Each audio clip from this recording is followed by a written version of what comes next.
Good evening. We are back again with more coloring. But first thing I'm going to do is I'm actually going to fix these frames because I am not happy with the way that the yellow is on him. The early frames I think are fine. The biggest thing is just like in the later frames, it's like very clearly like, I want to see if I find where I should be able to tell with how the hood looks. See, right about there I might count it. The idea is I should be able to just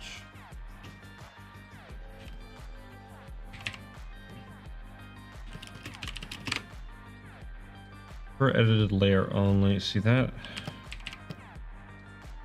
Apply to connected pieces only. There we go. Okay. Oh, that sucks. But that's workable. We can work with that. I'll just have to really pay attention to it. So I really do want to. Yo, dope stuff. Good to see you stopping by. Now so what's the problem? Oh, that's right. Of course. There we go.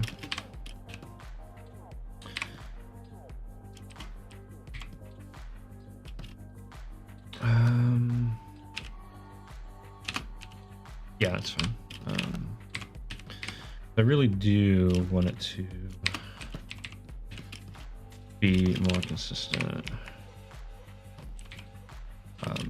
and actually butt up against the line work better, because otherwise it's going to look really ugly later on, and we can't have that now, can we? Thankfully these settings should be good. How are you? I'm doing good. I'm doing all right, generally speaking. Hope you're doing well. Hope everyone's doing well.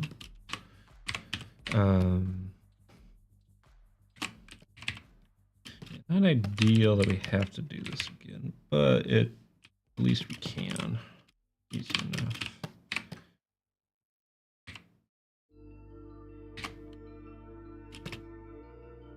Working on art while watching? Excellent.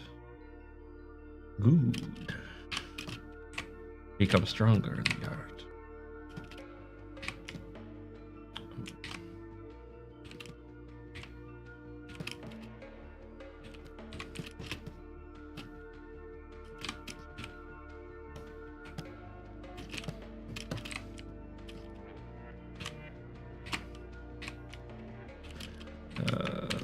That. Oh. Yeah, I'll probably have to check that. This will really be more impactful later on. Right now, these frames I think are all right. It's just more precaution than anything to do this, but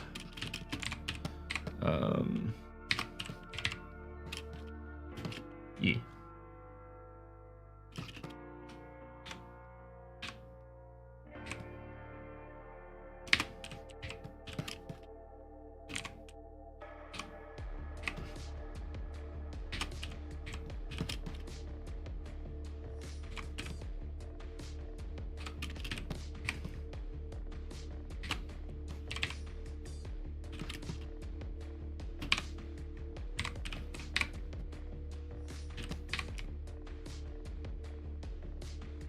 Yeah, that'll do.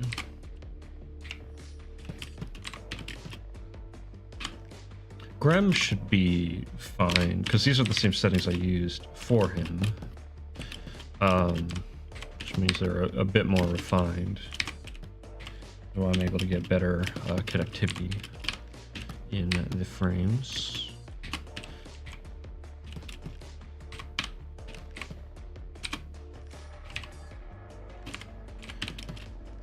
Oh, oops.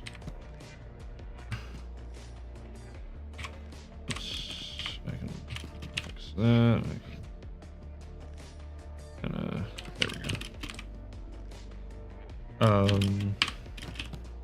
I'm gonna try my best to get through all of Wicker's color today, but we'll see about that.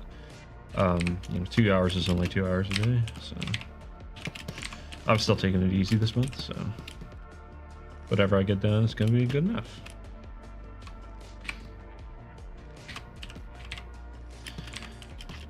Okay. Oh, that was completely missing. It's alright. The nice thing is, as time goes on, it should get faster and faster to do parts of his body. His legs, for example, should go fairly quick. His body should be fairly quick.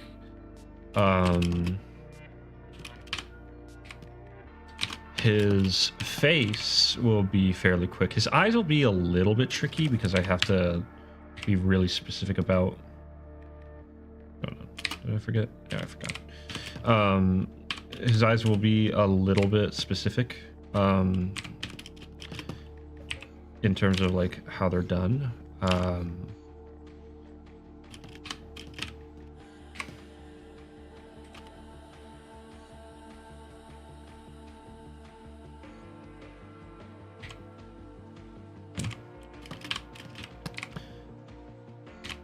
Oops.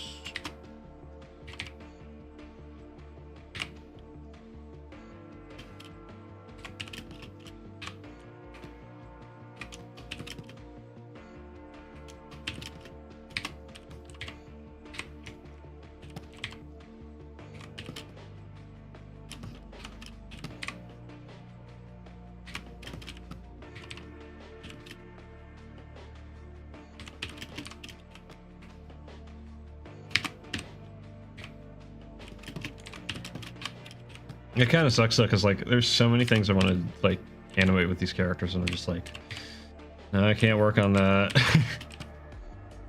Can't work on that yet.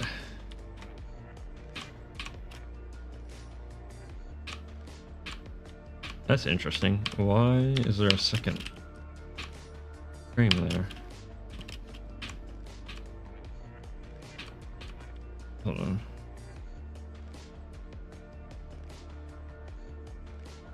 Oh, this is off. That's interesting.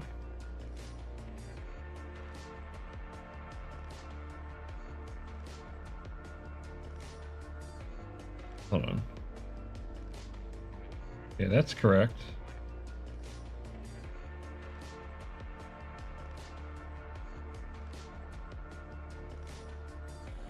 Oh, interesting. I put that on a 1? Why did I put that on a 1?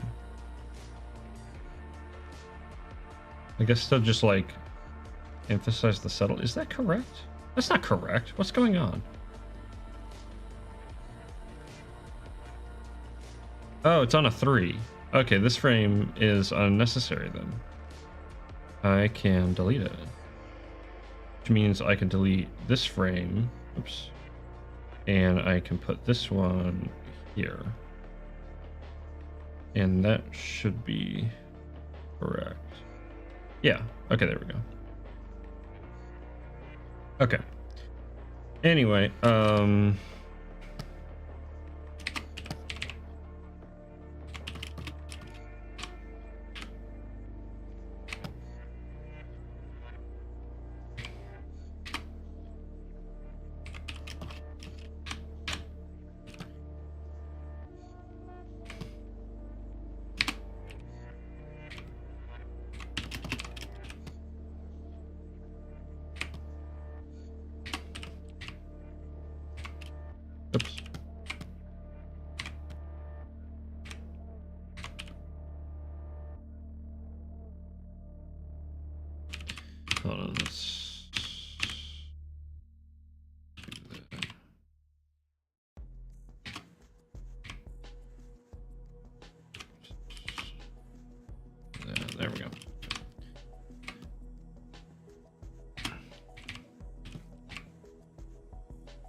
Oh, that's a mistake. It doesn't belong there. That'll actually help with readability for that pose. I got a little carried away with the flailing of the arms, but I actually think it kind of worked. Maybe a little bit much, but it was fun.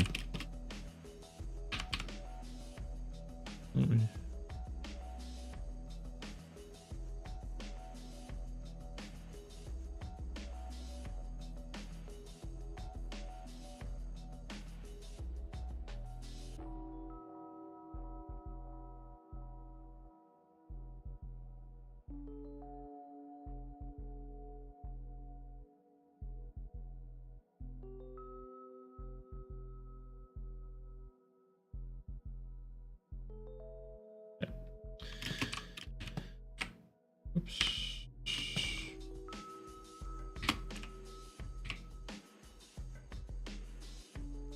Oh, that's also not that.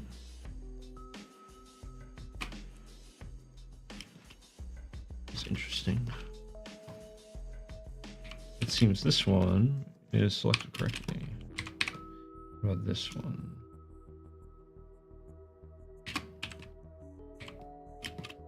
Nope. All right.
Oops.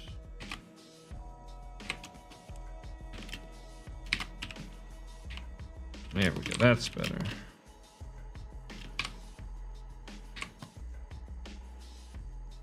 Oops.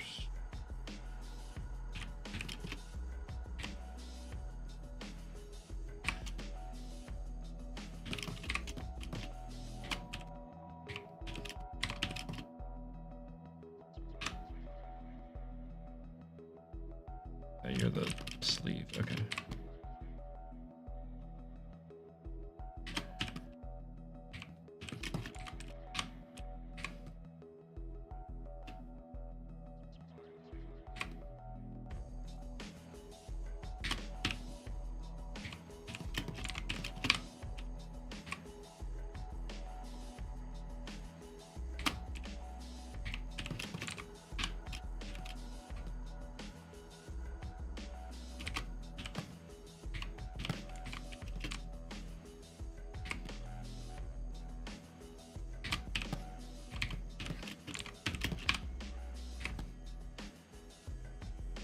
Oh, dang it.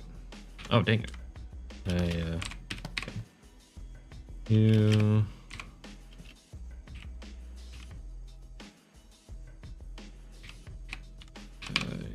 you... Camera diagon? Oh, I forgot to turn that in. Or turn that on. Hello, guilty. Now, as far as I'm aware, it's still working. Ta-da! I stream from the moon. is why the fidelity is not so good. How's it going, by the way, Guilty? Good to see you stopping by.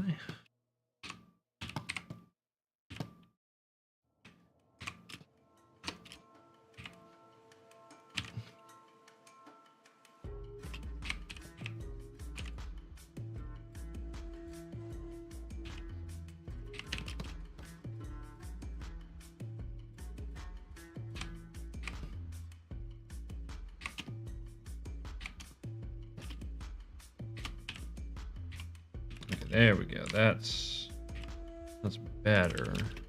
Not perfect. Actually, kind of want it to.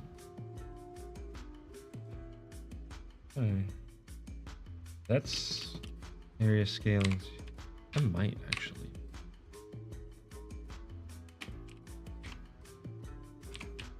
That definitely. Well, you know, that might actually be.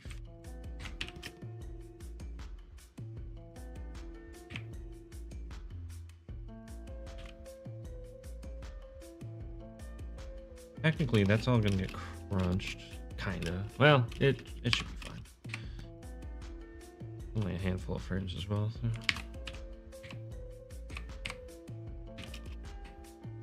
What is it? The tolerance? Let's lower the tolerance.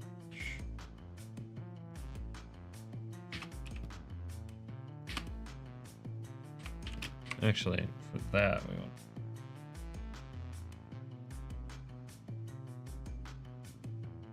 Actually, that's not going to do anything. Oh no, it is referring to other layers, but it's not going to do anything because actually I need built in and then select it. Yeah, it's not. Hold on. Air scaling 1. Tolerance is like 0. That might actually be better.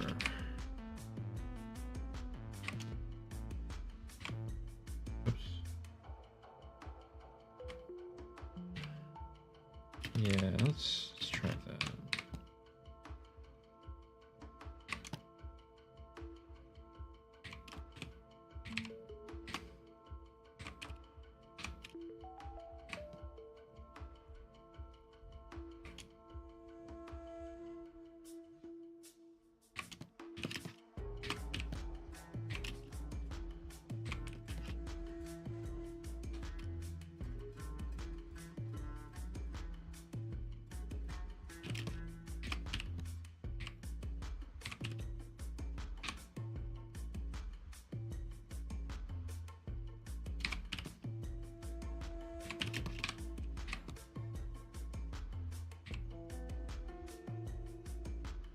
Come on.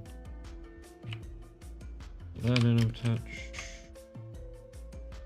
Unfortunately, that's going to be oh yeah. Just the frames. Hopefully there's not too many left. Okay, that's it. Okay, now the color should look a bit better around the edges. Yeah. So now there's a little bit of trailing, but I would actually rather have it go a little, like, slightly too far here and there rather than too short. So that's not bad. Okay. Okay. So we're gonna do the body now. The body's this color. So, and the way we're gonna do the body is we're going to do the sleeves at the same time. So.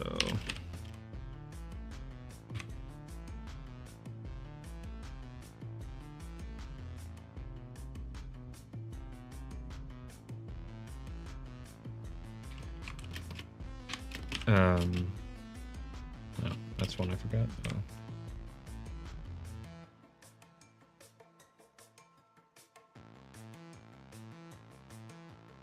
This should be it.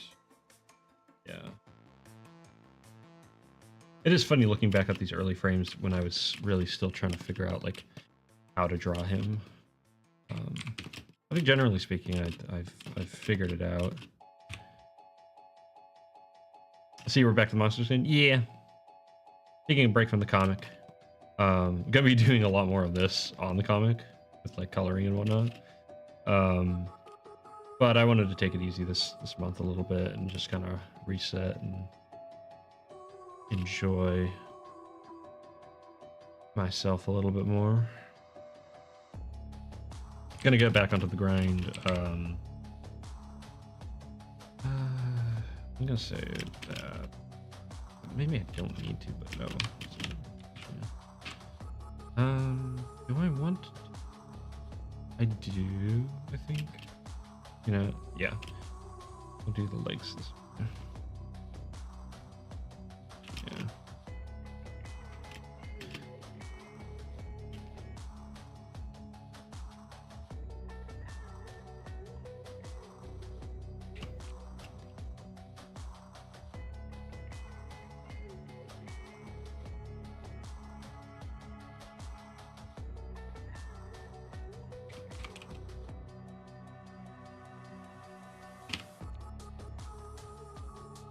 Nice thing is, as his arms get out of the way, it's going to be easier because then I won't have to worry about the fingers.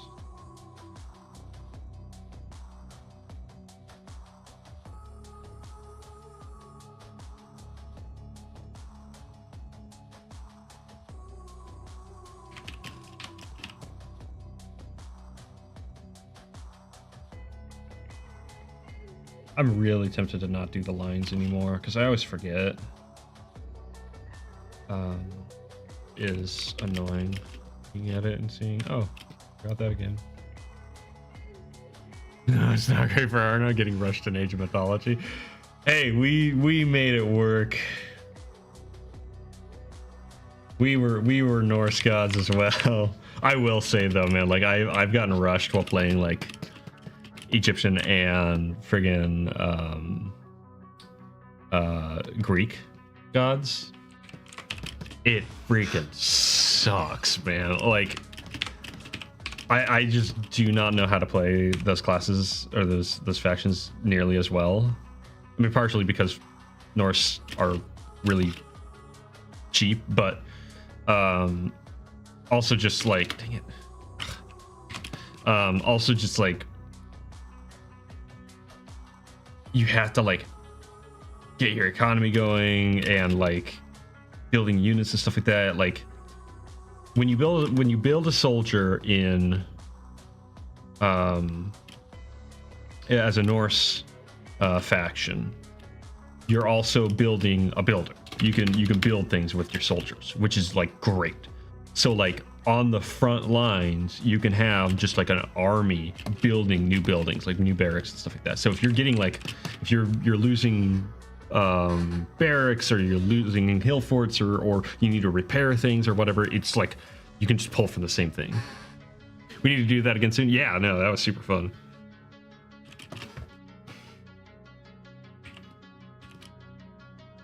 Oh. Thankfully, I've only done like 5 or so, but that's really annoying. Okay. I put it on the wrong layer. The classic. Gotta love that. Hold on. Not a huge deal. I just need to do that. It's been a long time since I've done that. I'm pretty good about that, but that one slipped past me. Nice thing is I only did like 4, and I could just select everything. That's a little awkward. I'll have to rethink that. Okay.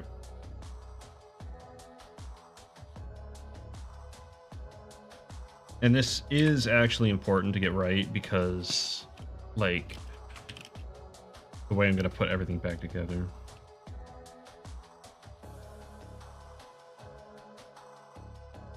You know, for a while, Age of Mythology was like my go-to, just like chill game, like just fire it up and play a few matches and be done, you know. It's good for that. It was a great game for that.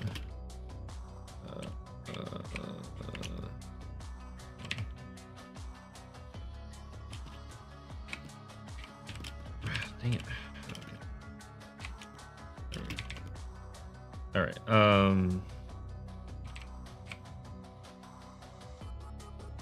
It's a little, I don't know, I find it a little bit more chill than Age of Empires sometimes, because Age of Empires is like way more complex.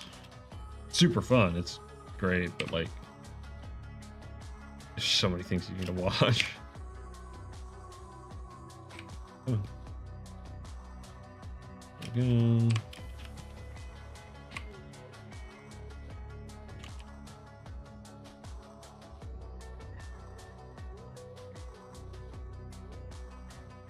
That's funny. It's just selecting all that. Oh shoot. There.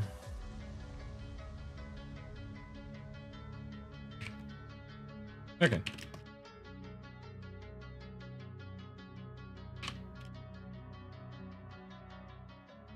Oh, that technically should be filled in green. We're gonna use.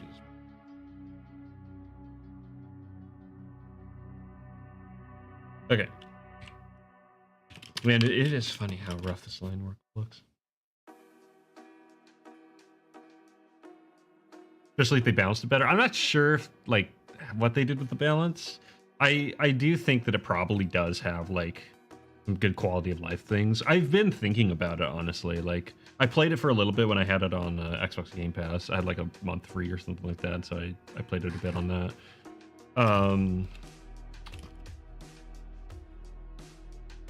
So at some point I probably will just pick it up on Steam. It goes on sale every now and again. I've been tempted, but I haven't yet. So.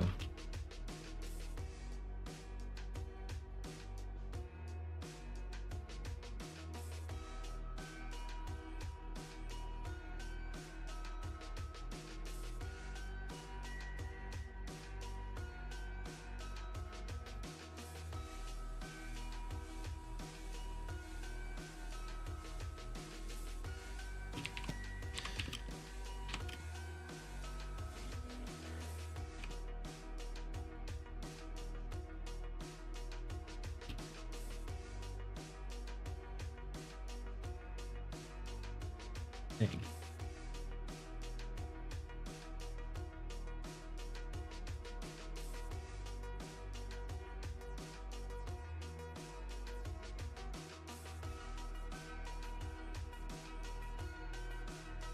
I may have to clean up the way I do line work a little bit, or, you know, probably better yet, come to think of it, I should have done, what I really should have done was every time I made a new frame, I drew it in monochrome. Well, the only thing I don't like about that is then I'm sketching in monochrome, and you can do that. Especially considering I'm just going to convert over to monochrome anyway. It'd probably be better for double checking that monochrome is going to work, and I would be able to export as monochrome from the program itself, rather than what I'm going to have to do, which is a little bit of a botch job in terms of getting the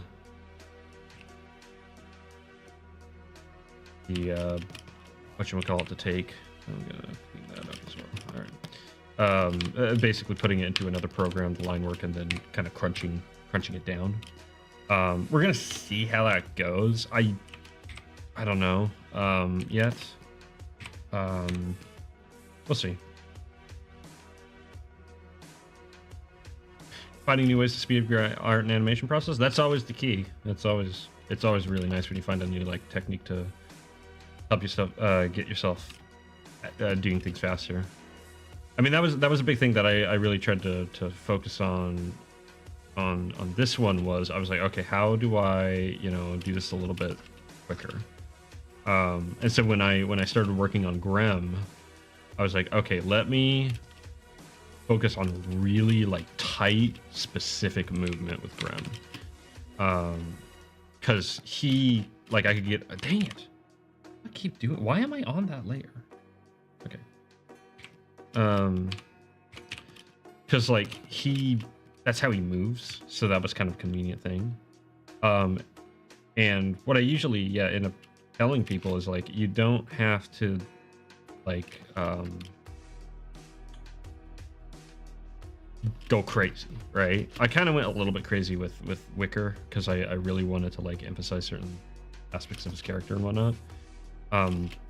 But I'm gonna have to rethink that as well. I'm gonna have to like really refine like the more like limited side of his action, more than like let me draw every little action because he's super cautious and junk like that. It's like that's fun. I love doing stuff like that, but like I just can't afford it.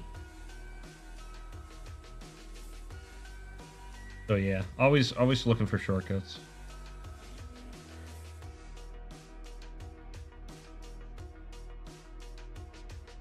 Technically, I could really speed up my coloring if I worked in like Toon Boom, as an example.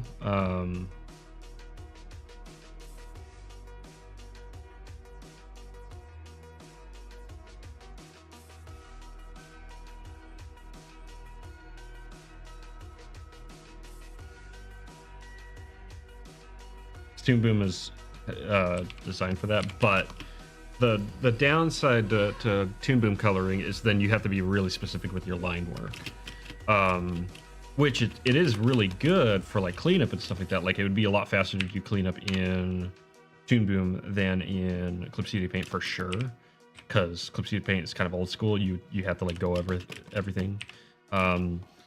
It does have vectors, but they're kind of limited in how they function. A little more than I care for. Honestly, even just being able like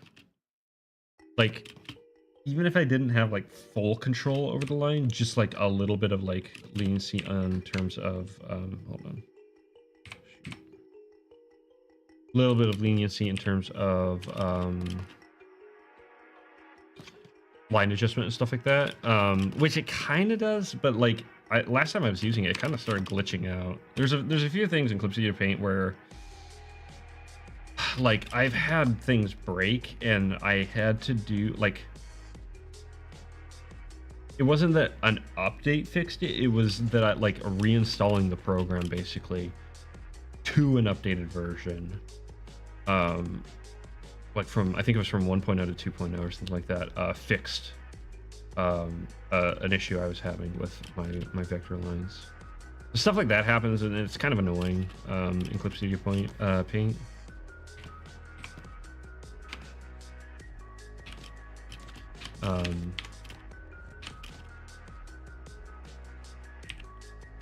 That I can.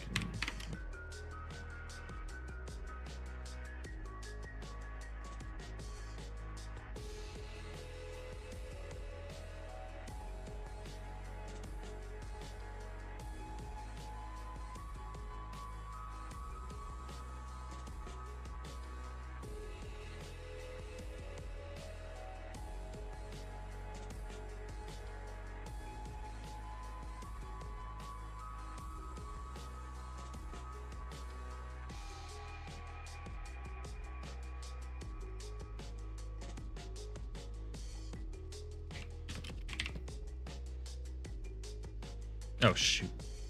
Oh, okay, I'll have to correct it. Not a big deal. There we go. Man, yeah, some of the we'll see how that comes out. Let me just test the one.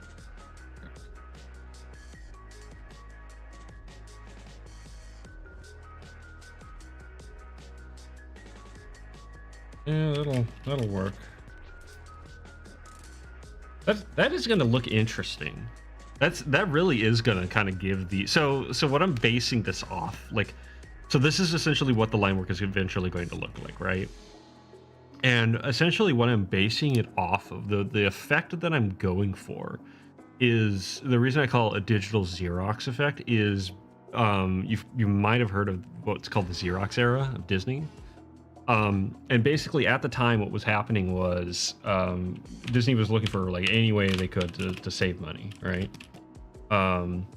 Only unlike nowadays, they're not doing it to simply deepen their absurdly deep money purses. They were doing it just to survive. Like the company was like going down river, right? And So what they started doing was they started kind of recycling some motion. So some of the animation you can see like they essentially like referenced their own animation and just laid over like new characters and stuff like that. But the other thing that they started doing was I honestly think it was just to straight up replace the cleanup process, which is what I'm doing.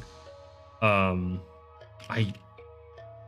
don't know if they actually had a cleanup department in the same way you think about, you know, a person going over every individual frame. Because what they would do is they would take the pencil test, the you know, direct pencil drawings that the animators would do, and then they would run it through a machine called a Xerox machine. And basically what the Xerox machine would do is it would take the faint lines, right, of the pencil test, and it would impose it over a cell, right, like a celluloid image, right, and it would basically print a black on cell image of the line work. And what that wound up doing was it's much quicker, right? You don't have to spend all your time going over the line work and doing cleanup and stuff like that. But what it would do is every little inflection, oops, come on, every little inflection of like little detail, every flaw, every little like cross line, anything that the animator put on the page would more or less be would come through, and so you got this really rough looking quality to the animation. Oh hey, I was playing this song the other day.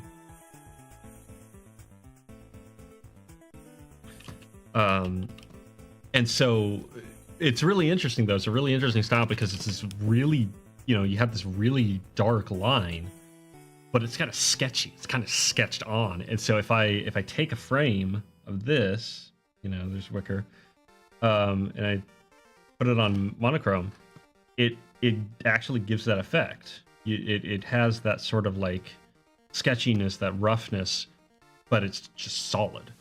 And so it actually will really look like that. It's really gonna look like that if I can do it right. My only concern is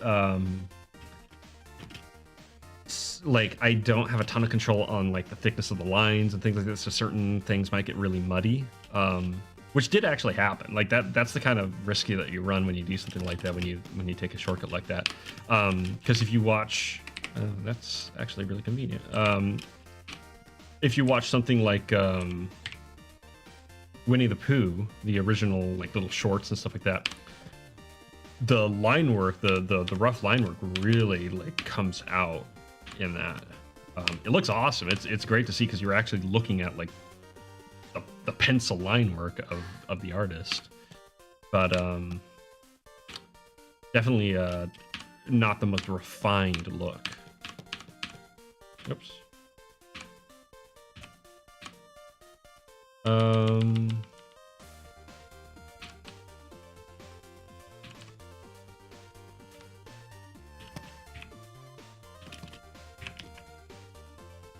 We're just gonna do that. I do need to be careful about, yeah, okay. Oh, great.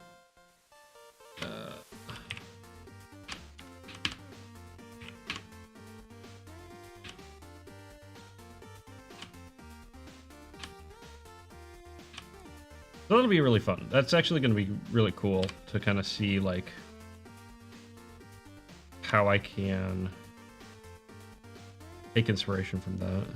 Because funny, that was actually kind of, so when I was working on Lackadaisy, the pilot,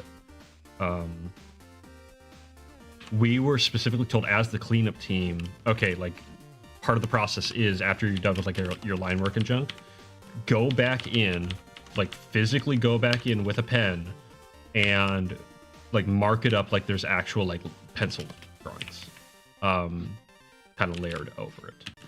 and it was kind of like people were kind of divided on whether they liked it or not. Some people were really critical of it because they're like, oh, what is this? It's like, it looks unfinished and junk like that, and it's like yeah, whatever, but I do think one thing, like, I kind of was sat there. I was like, well, why don't we just bring through the actual line work if we're gonna do something like that? I feel like there was a way to do it that would have blended it a bit more. So that got me thinking. I was like, well, if I wanted to try that, what would I do if I was going for that Xerox inspired look, which was the intention of doing it that way? Like, what would I do? And so my first thought was, well, do it digitally.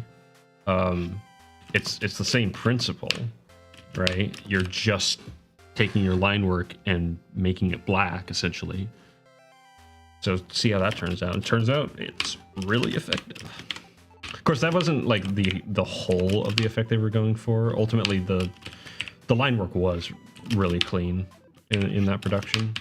So it was more just for like an added little bonus effect, a hand touch to the style. But I said, hey, why not go for the real deal?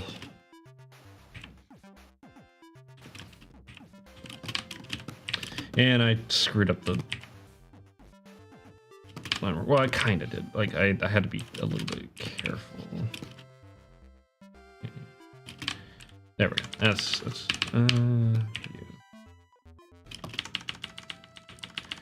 it doesn't have to be perfect. It just has to be good enough.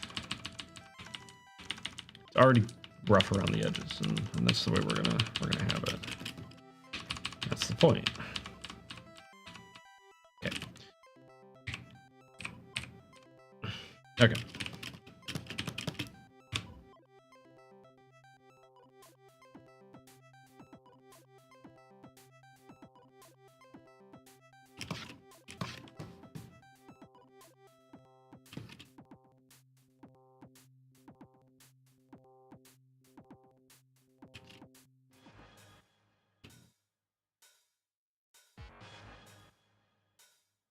Is that?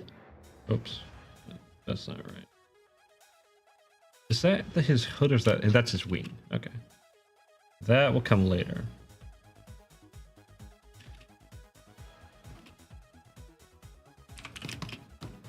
Actually, one of the coolest effects is something I would love to play around with a little bit. Also kind of in a digital environment, is in the production of 101 Dalmatians. The cars, because cars are one of those things where, like, if you're an animator, you don't want to draw cars, chances are.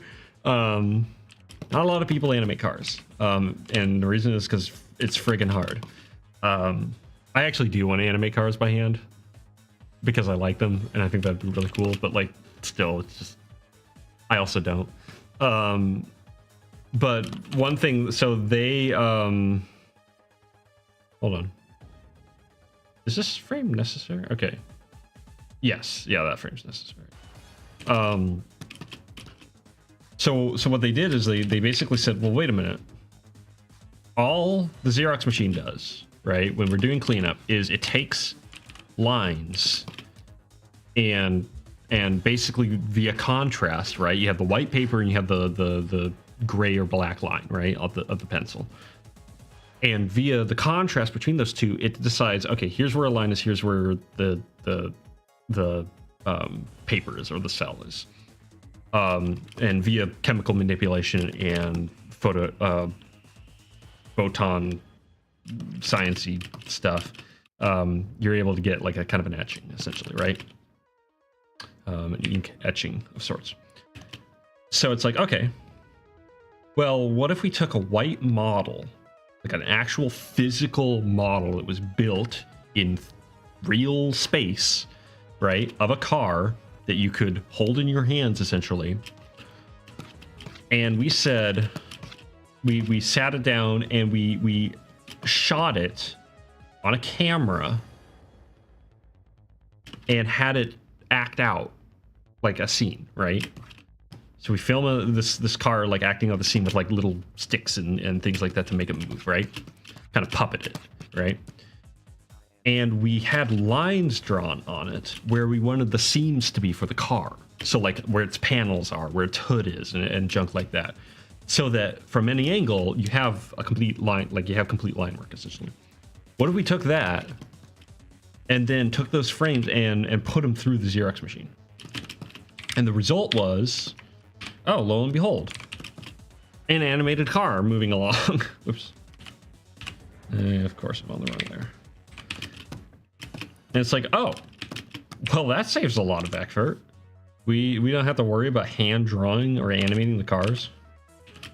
It was essentially like a weird form of motion capture, kind of like in its rawest form. Very, very interesting, very unique effect. Very like effective, actually. I mean, it's kind of funny how like, you know, you think of 3D animation as being one of these things. It's like, that's, you know, it's new and whatnot. And it's, yeah, like digital 3D animation is new, right? But the effect of using physical like 3D models, right, like made out of clay or whatever, and integrating it into 2D animation goes back as far as like the 30s, maybe, probably even more, honestly, probably even longer than that. One of the earliest examples I can think of is some of the old Popeye cartoons that, if you look at them, they have these weird 3D backgrounds to them, and it was a really interesting method. I can't remember how it was this not rotoscope, that's another thing. I can't remember exactly how they did it, but it was essentially a rotating platform, right? It's like kind of this infinity platform for like loops and whatnot. That was Fleischer. Fleischer, I think, did those. And he was coming up with all kinds of great things. He's often credited as the person who created like rotoscoping or animating over film. Although I don't know if that's accurate, because you had stuff like Coco the Clown, Alfred the Inkwell, and that was rotoscoped. That's really early. That might have been a Fleischer. I don't know. I can't remember. It's been too long. Really interesting history, though. And it's interesting how, like, as I was saying, it influences, you know, what you can do with digital tools. It's all the same principles. It's just new, like it's different, a different box that does it. You know, it's kind of cool. Man, I should have cleaned up his flats even more. Honestly, I'm gonna be real, but it'll be fine.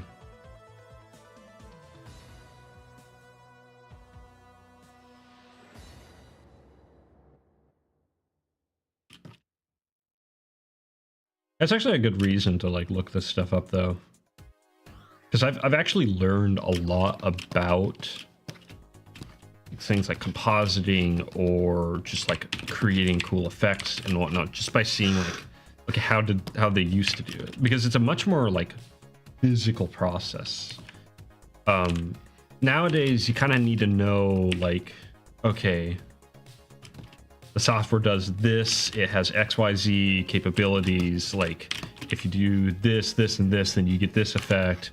It's harder to be organic within a digital work environment, I think. At least I find it to be. Like a good example would be like shaders, like shading stuff in like Blender, where you have nodes and stuff like that, and the nodes, I can actually kind of draw it a little bit. So you have like a node that will do something like add or whatever, right? And that node drives into another node, and then it create and you have like your image, right? And then it's like you got like a color ramp or something like that that's doing like this, that, or the other thing, and then it keeps going, right? and then you can kind of branch things off and blah blah blah blah blah, right? Didn't see how I was streaming? Well, you see me now.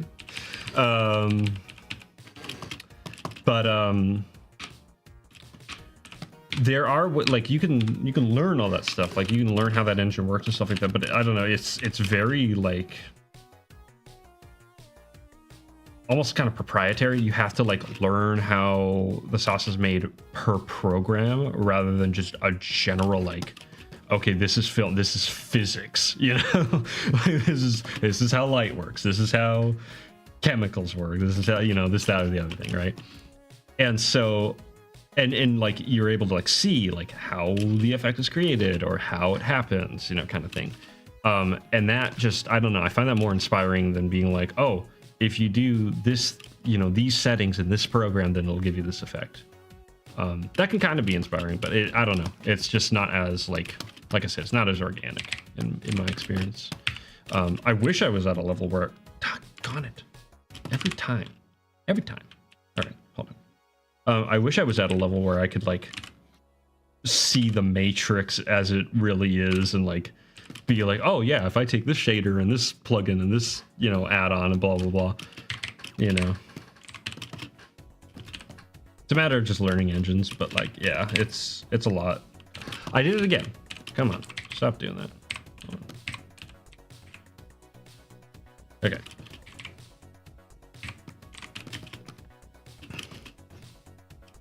I will say I do like nodes. Nodes are really cool. I think that they do help to kind of bridge the gap because it is a more like physical representation of what's going on. Once you understand how nodes work, that it's a pipeline, and you know, you can feed things, you can branch things out, which is awesome. I love doing that kind of thing. Being able to do that.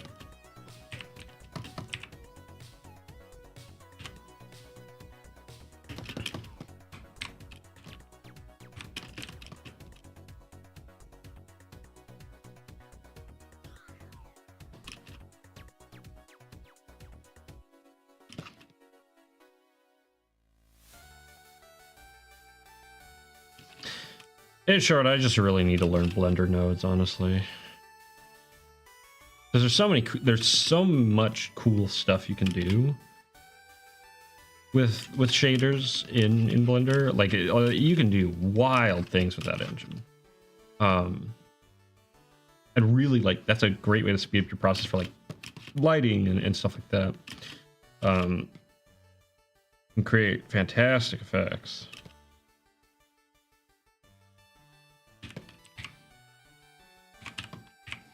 Yeah, I need them.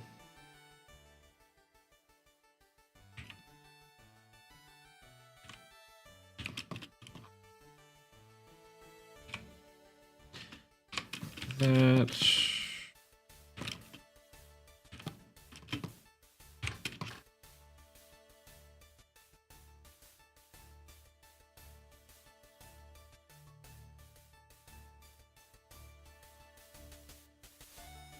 I would say more often than not, the thing that really kind of motivates me to create is like, I have a vision for an effect or some kind of like experiment I want to run.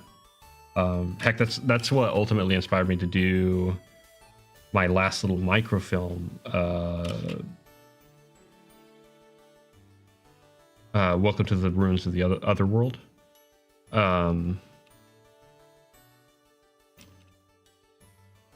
That one, my whole premise behind that one was I wanted to.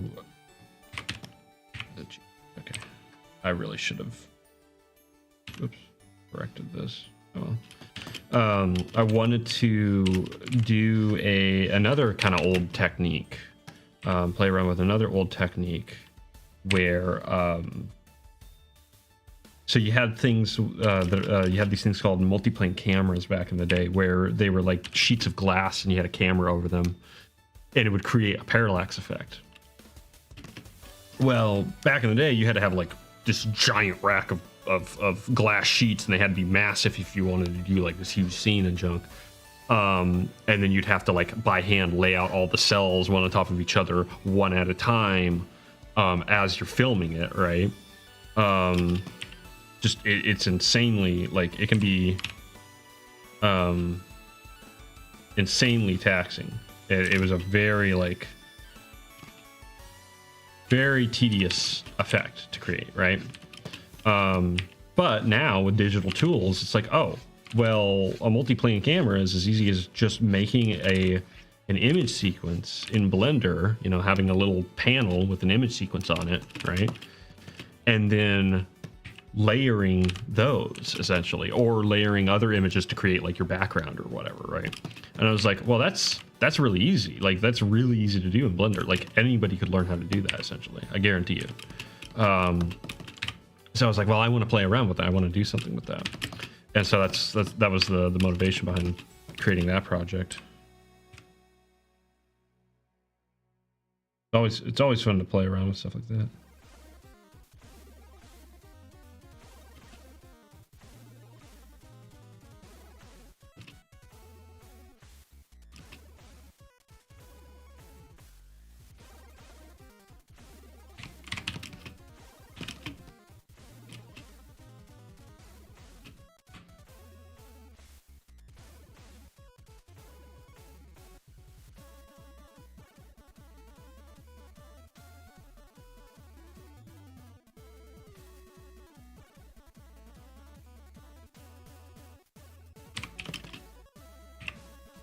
Oh my gosh, am I ever going to be on the right layer? I swear. That's driving me crazy. Why am I doing that so consistently? I've never done that so consistently in my life. I've never been that consistent with my life. What the heck? What am I doing wrong? Why is that like that?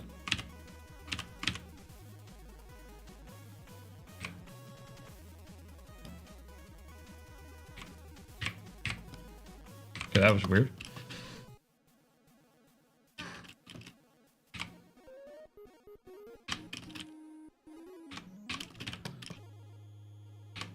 Could almost get away with that.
Hold on. Let's do this.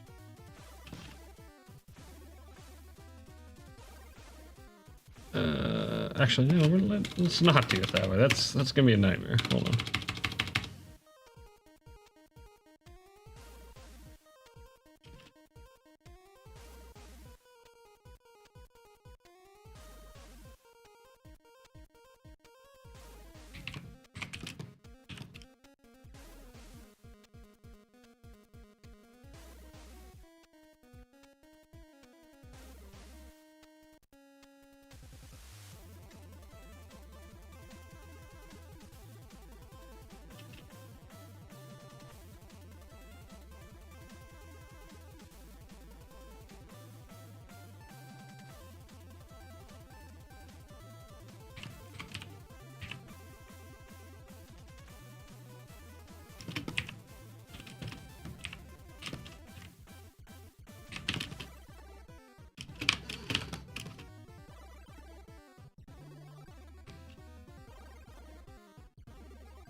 Why did I do it that way?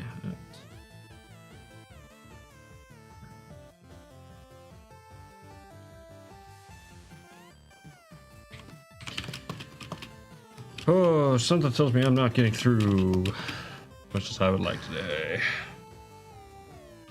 That's alright though. Above all, consistency is key.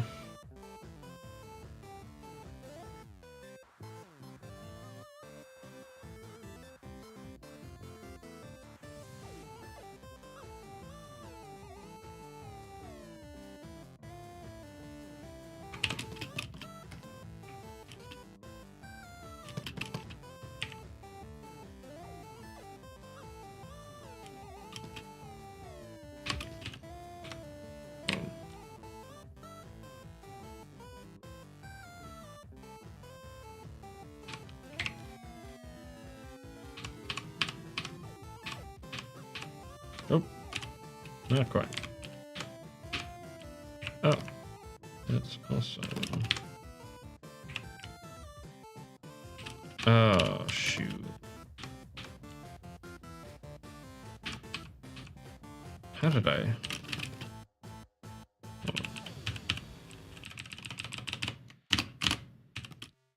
Why did I do that? that was dumb of me. I don't need to be this precise. I can be like that.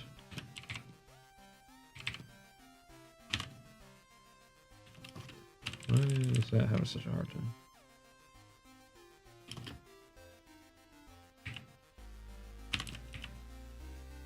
Yeah, we're just gonna do it.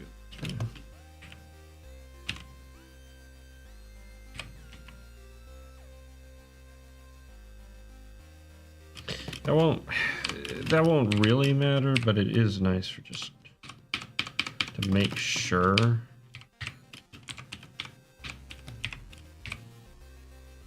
Ooh, this sounds cool. Who's this? Gee, a gentle breeze. I'll write this down. Why not?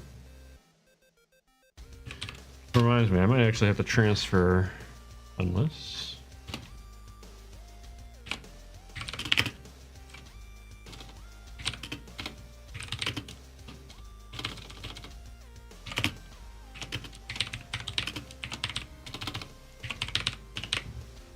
That's a cool sounding song.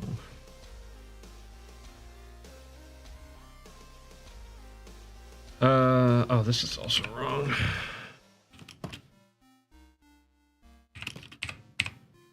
Okay. All right, now let's go ahead and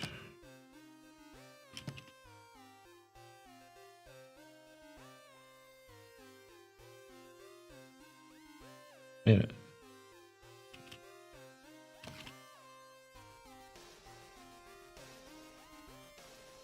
Coming up here, I shouldn't have to worry so much about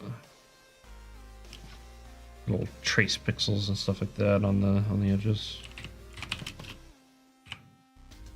That was interesting.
Okay.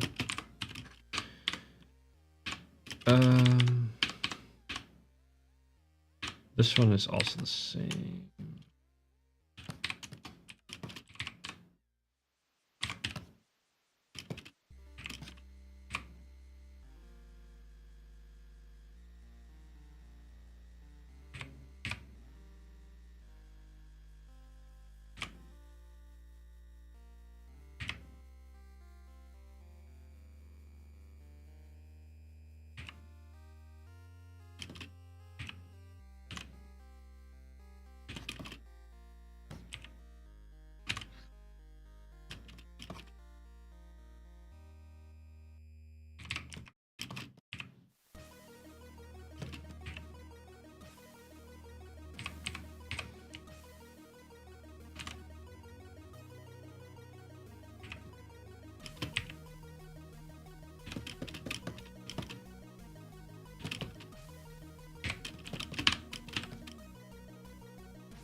Okay, there it is.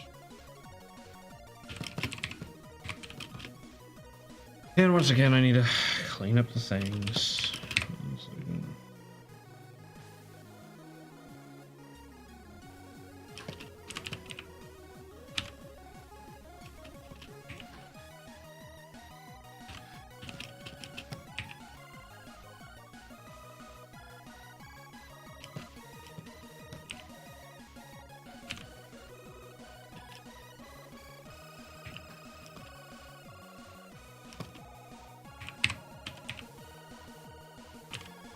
Probably being a little too perfectionist with it, but that's all right.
That should be fun.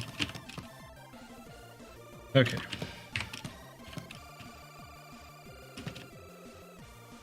I will have to do the inside of the sleeves eventually. Okay.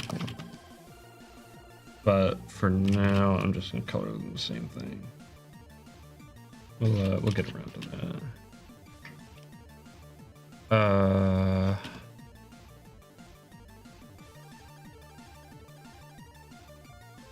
Okay. Let's do it this way.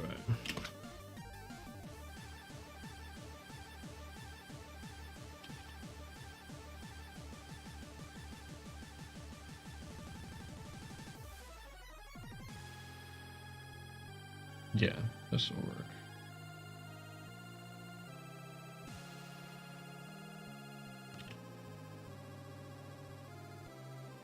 That won't, however. I need to...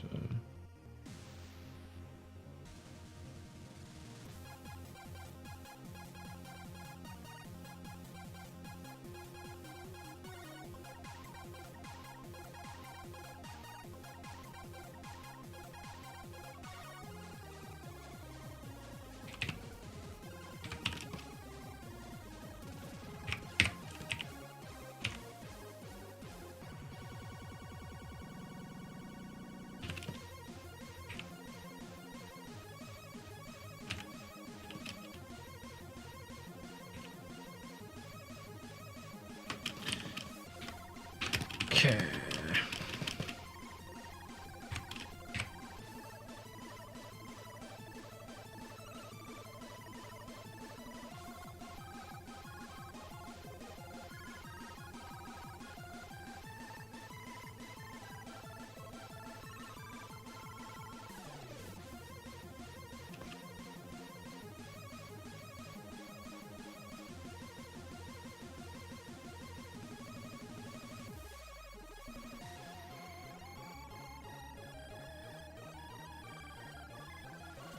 Should do it.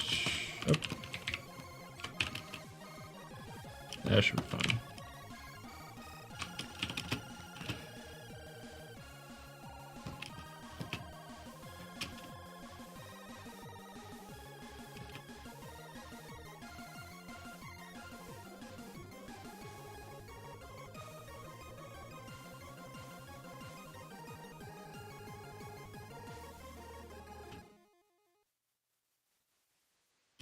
Yeah, I just saw something kind of fun. So the place that wicker comes from, doggone, every time I put it on the wrong layer, because I'm dumb.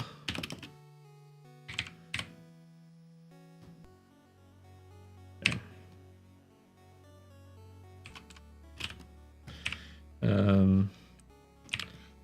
But yeah, so the place, interesting. Did I trace that? Did I really trace that? Why would I trace that?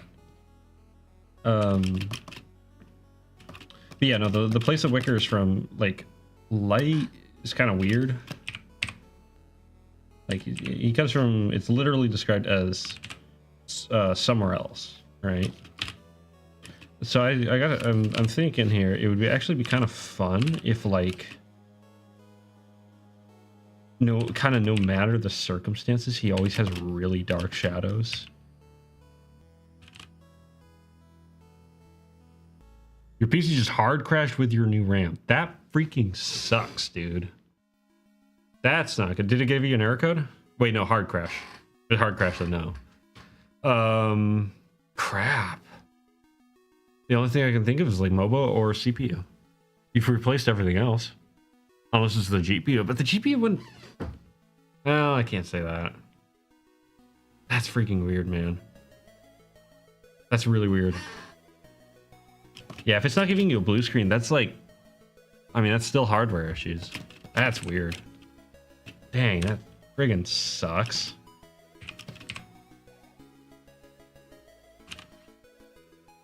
Okay, this... Okay, I'm gonna be honest. I need to...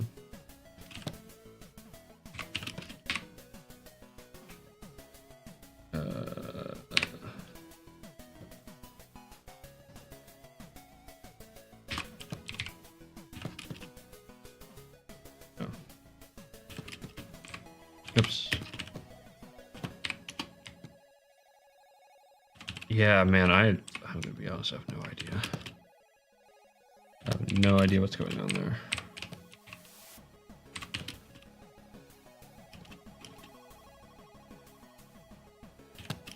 But yeah, no, I think it'd be kind of fun if, like, he had really dark shadows everywhere he went.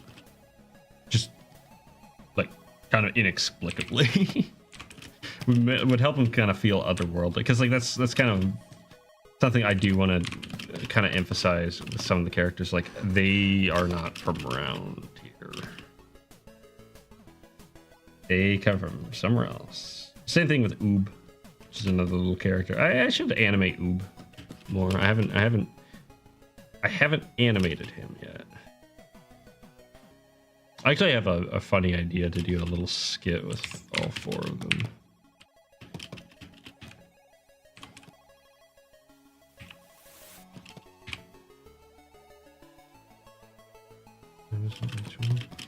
Man, I didn't even get through the body in 2 hours. Jeez, that's crazy, man.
I didn't. Did I? I did. I totally did. Not gun. Come on. Knock it off. Stop doing that. The problem is I don't want to lock the other layer because, you know, I do need to like switch to it to fix things. Man, that's annoying. Cause that's a trick. Like, it's not even a trick, it's just a function that, you know, I think people should use. If you're concerned about like drawing over a layer, then lock it. There are some times when it's just like, okay, I need to make sure that I don't draw over this layer, and it's like, okay, just lock it.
Ah.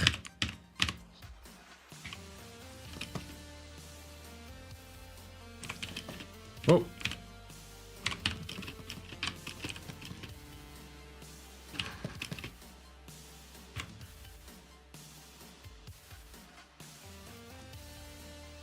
That would actually probably be the sleeve. Yes, okay. I might change that here. Ah.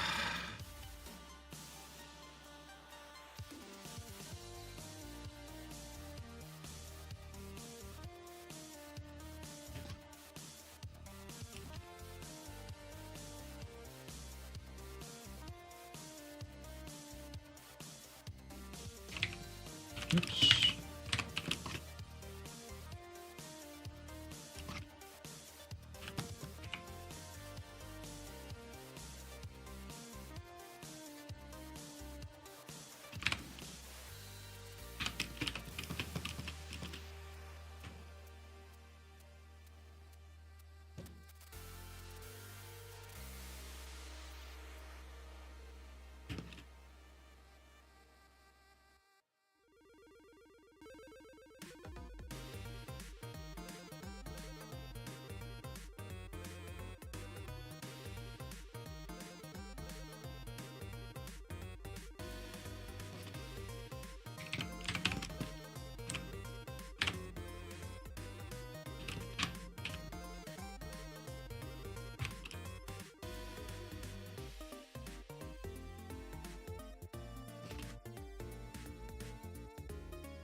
What are you?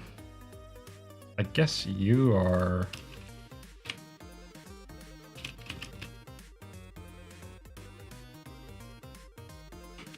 I guess you're that. Whatever. I can worry about that later.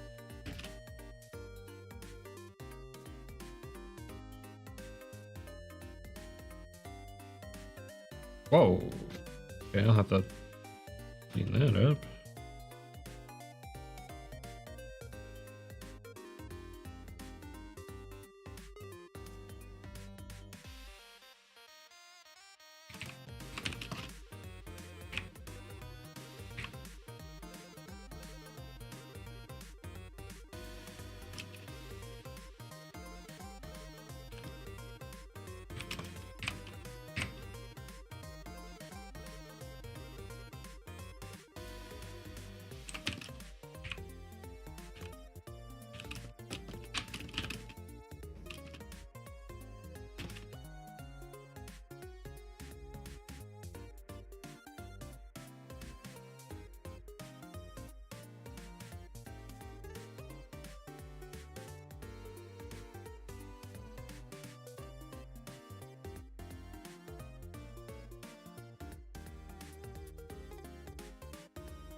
And I just always had to put his hand up next to his chest, so everything always have to be very specific. Those things I only have to do once. When it comes time to color the arms, go really fast. And then the fingers will also quickly. Yeah, how do I? Yeah. Yeah, that's coloring the arms and then the feet.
You know, I'm actually not sure how many frames quicker alone is. How many individual drawings he has.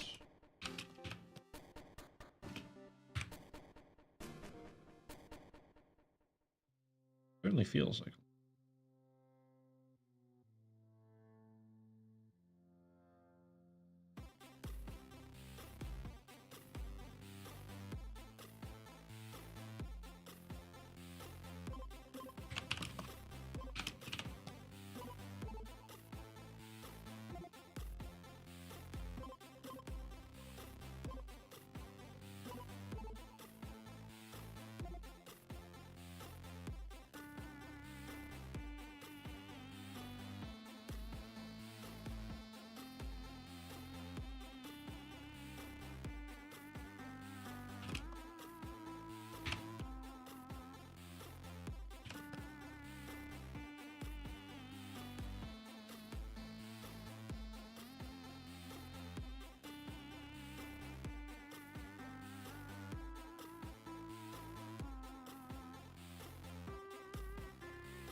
Oh, shoot.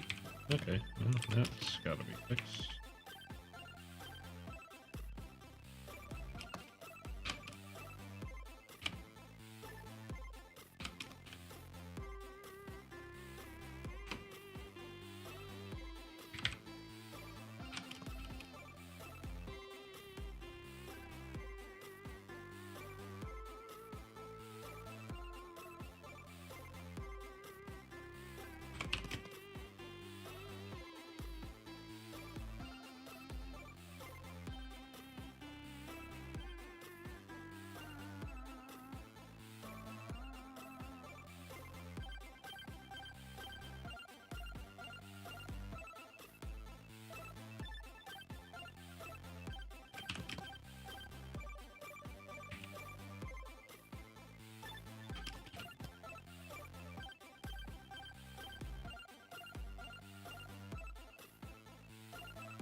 Oh, shoot. Yeah.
Oh, shoot.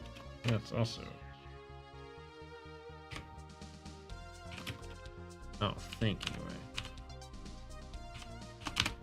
Yeah.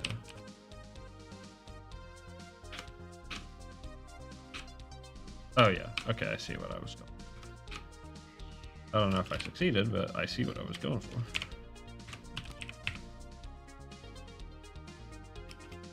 Never got it.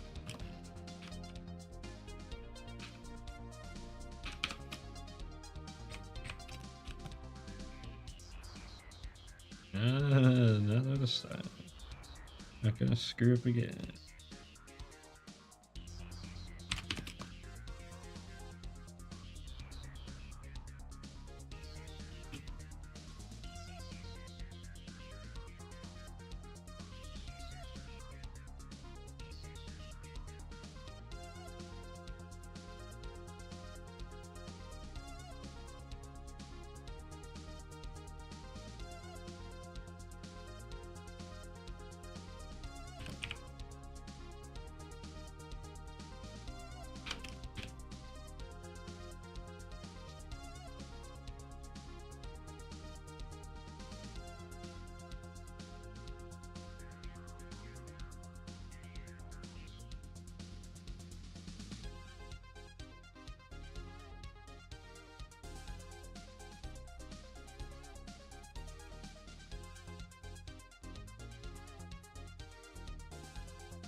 Dang it, keep doing that.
Yeah, that doesn't make sense.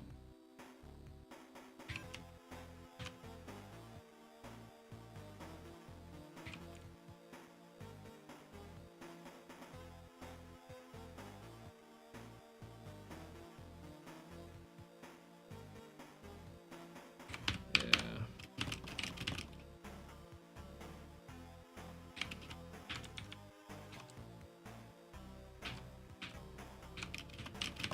That'll be better.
What are we listening to tonight? We're back on Chiptune FM here. We've got Yersmaye. I'm guessing that's how you pronounce that. Yersmaye, Bizarre Creature, playing right now. That's some pretty good ones.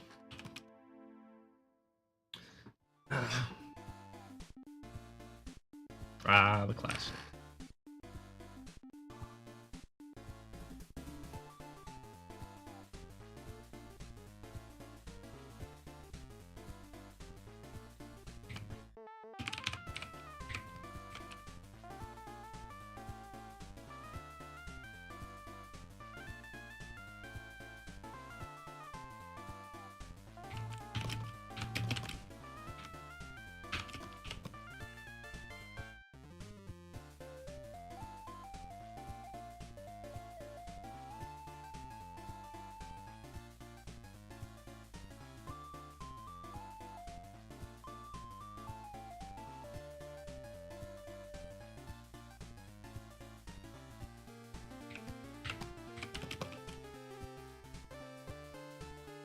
Yeah, we'll do that.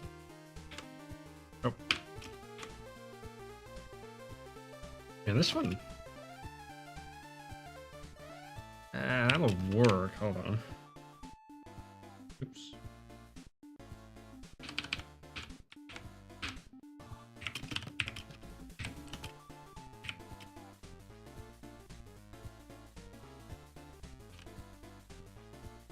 That was still a little scuff. Hopefully, it's like one of the only times. Okay.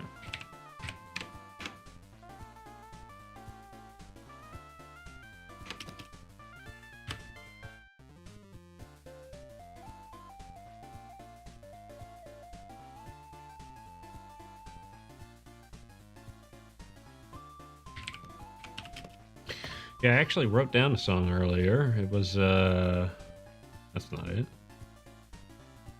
What was it? She, A Gentle Breeze. I've heard She before. They've come up before.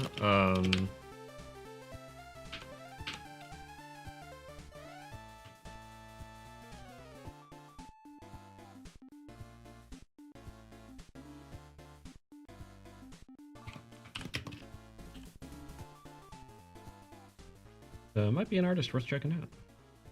Oh, come on.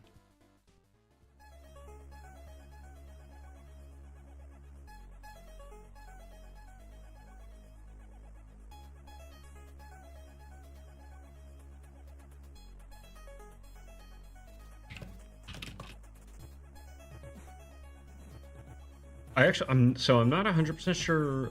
She or sheep? She, S-H-E. Although I could totally see a chiptune artist being named Sheep. Probably is a thing already. In fact, I can almost remember one.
This is a classic, but I can never made this. Never remember who made this one. Oh yeah, Robot Prince.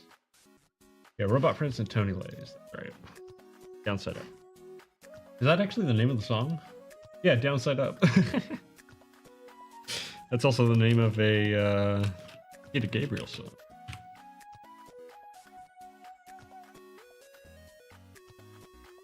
Actually, it's a awesome song. Man, it's so funny. I remember when I was younger learning that, like, the song Sky Blue by Peter Gabriel off of the album Up, I think it was. Off of that album? I think it was. Yeah. Which is an amazing album. But I guess he worked on the song for like 5 years or something like that before he was happy with it. And back then when I was a kid, I was like, oh my gosh, 5 years, that's a crazy amount of time to be working on something. And I, you know, check my non-existent watch nowadays as to how long I've been working on the comic. It's like, oh yeah, about 5 years. And counting.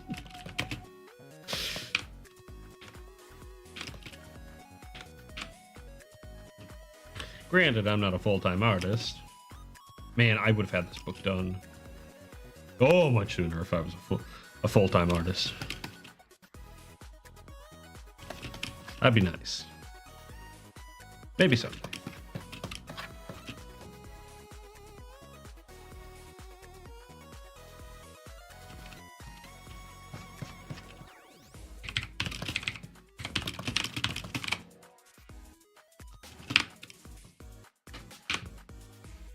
You blinked and missed your 20s? Yeah, that's kind of how it's going for me as well. Although, to be fair, I was kind of like... I was kind of like thrown into the meat grinder by the time I hit 20. It was like 19 was like, oh yeah, you're lucky to be alive territory. So going into my 20s, it was kind of like, okay, maybe by the time I'm 30, I'll actually feel like my age instead of like, you know, freaking 65. And to be fair, I pretty much feel my age now. So that's nice.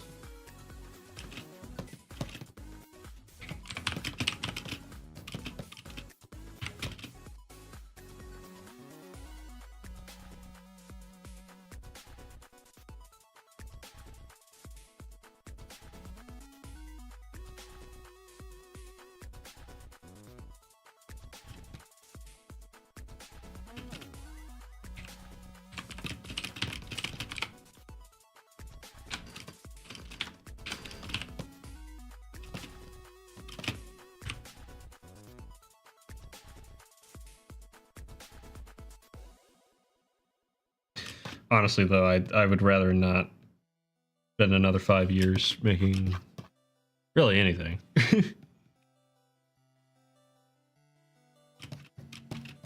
Unless it was like a long form series or something like that. Then I'd be okay with that. But one book...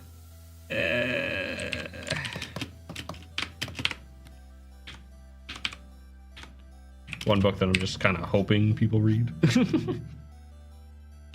Shoot, that's the wrong color. Yeah, maybe we can do better. I will say that I don't necessarily regret doing the comic. Not yet, anyway.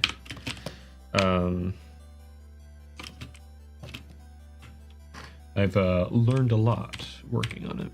And truth be told, like, when you hit 30, that's kind of when it's like, okay, like, I kind of know what I'm doing, right? At least hopefully, right? As far as art goes and whatnot, it's like I've been doing this most of my life now. I know how to like make art, kind of thing, right?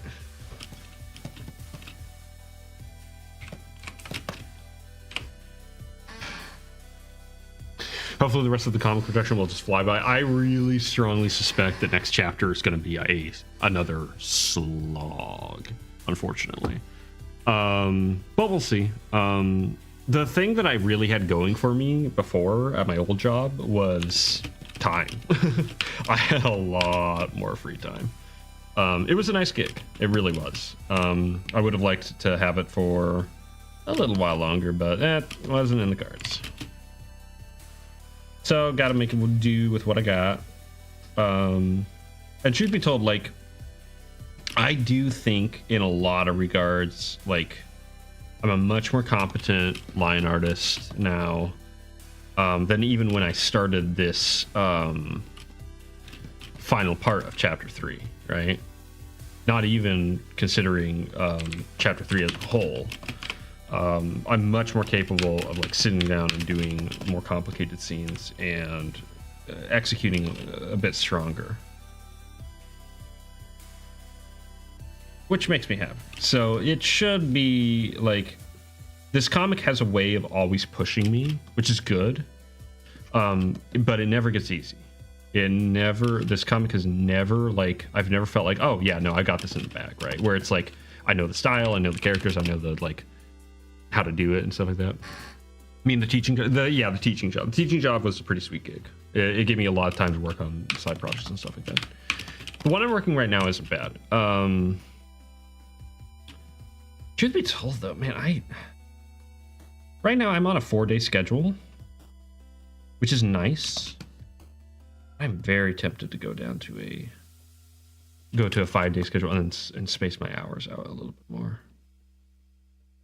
I don't know. Having Mondays off is really nice. The problem is right now, like, I've got a lot of other things like on my mind as far as like,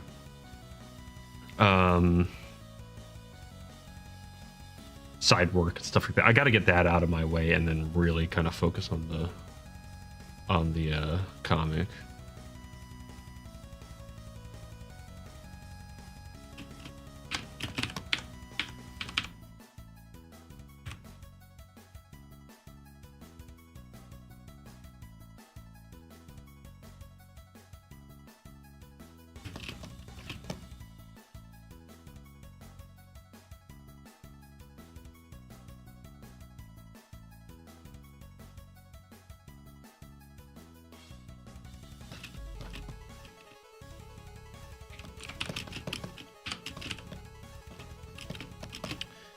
My problem is I have a tendency to kind of like pull myself in multiple directions, especially when I get antsy and I'm like, I want to animate. And it's like, I start animating at the same time I'm like trying to work on the comic and whatnot. And it's like, I can't really do that, you know?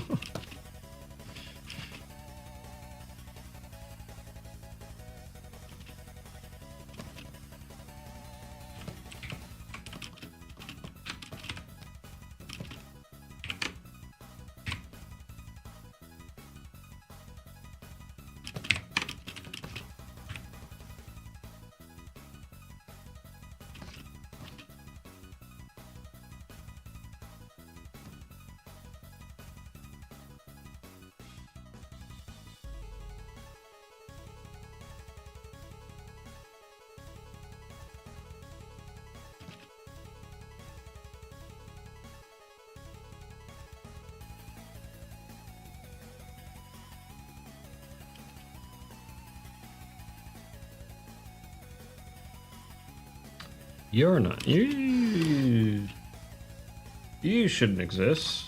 No, you shouldn't exist. Okay. I'll have to delete that.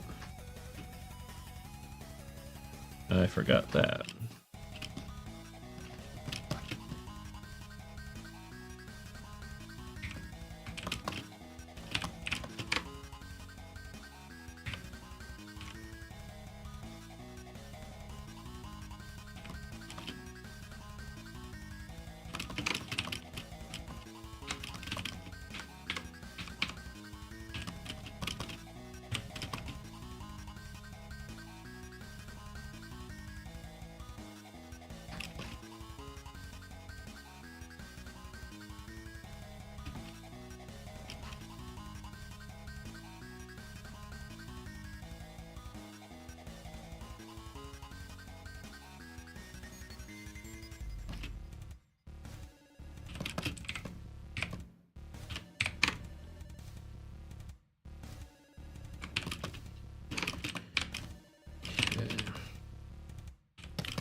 Well, I am at least going to get the body done tonight. Because, holy moly. That took 2 hours to do the color on the body. It's a little bit slow. The other... The heck? Okay, that all needs to get deleted. The other parts should be faster. The arms should almost certainly be faster because now I don't have to worry about like, oh, getting the fingers right and blah, blah, blah, you know, stuff like that.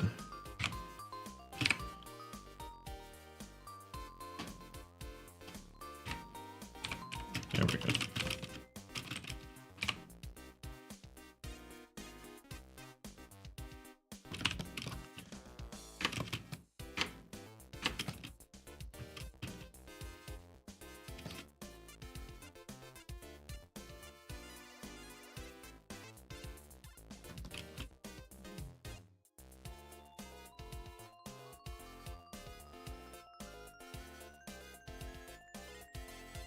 Oh shoot. Yeah, that worked. You just need to kind of do a little bit of that. With the rest of this.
Ouch.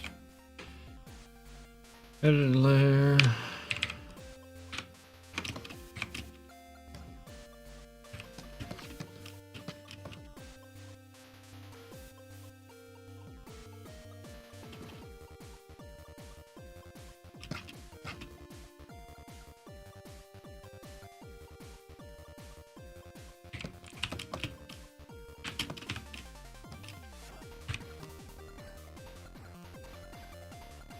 The name feels right for it. Yeah, that's fair. I mean, half the time it's like friggin' who knows what's going through the heads of the artist when they name their songs, right? It's like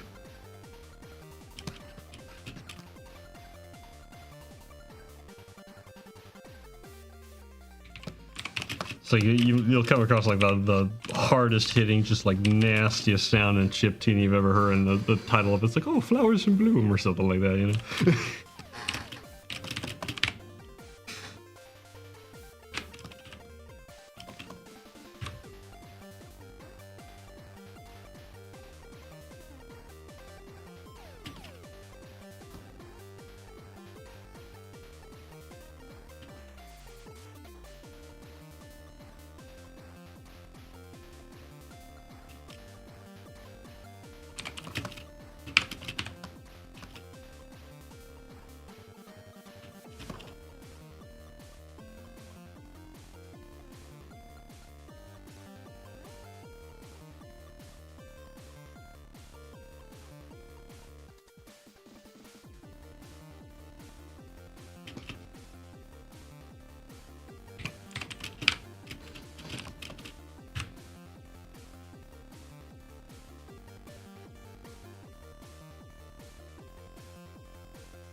Like the legs are gonna be really easy.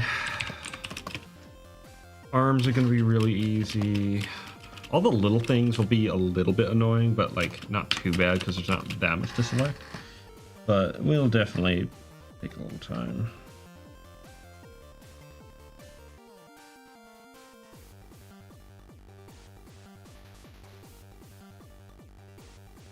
And then I actually do want to add like little eye blinks and things like that. It's so funny going from the first frame I drew to the last one and just how much more like developed the characters now. That's funny. That's how it happens though. Truth be told, that's a great way to like learn how to draw a character, is to animate them.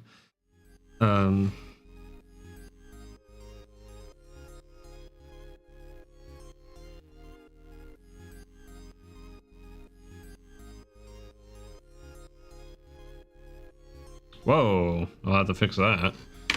Oops. Don't know how that happened. Okay. Alright. I'm gonna call it here. Heckin' one more thing colored. That's how it goes, though. How it goes. We'll make our way through it. Coloring can be slow. It can be really fast or it can be really slow. So there's kind of no in between, honestly, it feels like. So we got a slow one, but it should speed up. I should be able to get the legs done, no problem. I'll get the arms done, pretty much no problem. Grim has after images. Bro's like got that ultra instinct going. Actually, I don't know where that came from. It's him like, yeah, like right here. And then he just kind of leaves it behind. That looks kind of funny. Grem should go considerably faster because again, he's just a dilly bar with ears. His eyebrows are like the only thing that'll have to really be specific about, and the eyes. And I guess the eye bags. There's a few things on his face, but like his hoodie is all one color. You don't see his undershirt. He wears a shirt under his hoodie, but I didn't have to draw that, so you don't see it. You got painted into the wall. That's probably what Wicker wants to do to him right now. Lay into him. But he's Wicker. He wouldn't do that. Mostly because he's scared of everything. Okay, so I'll be back on Monday. We're streaming on Monday. I'm gonna really try to like get through some color on Monday. We're still taking a break from the comic, so we still have a couple more weeks. Yeah, a couple more weeks of October. So a couple more weeks of coloring. We'll see how far I get. It would be really cool if I got through it all, but I've been taking like days off really easy, so like I haven't gotten like anything done. But that all being said, thank you guys for stopping by. It was really fun. It was a good stream. Nice and chill. Nice and a little bit quiet, but not too bad. But yeah, I'll be back on Monday. Hope to see you there. I'll probably be streaming around 4 p.m. Pacific Standard Time.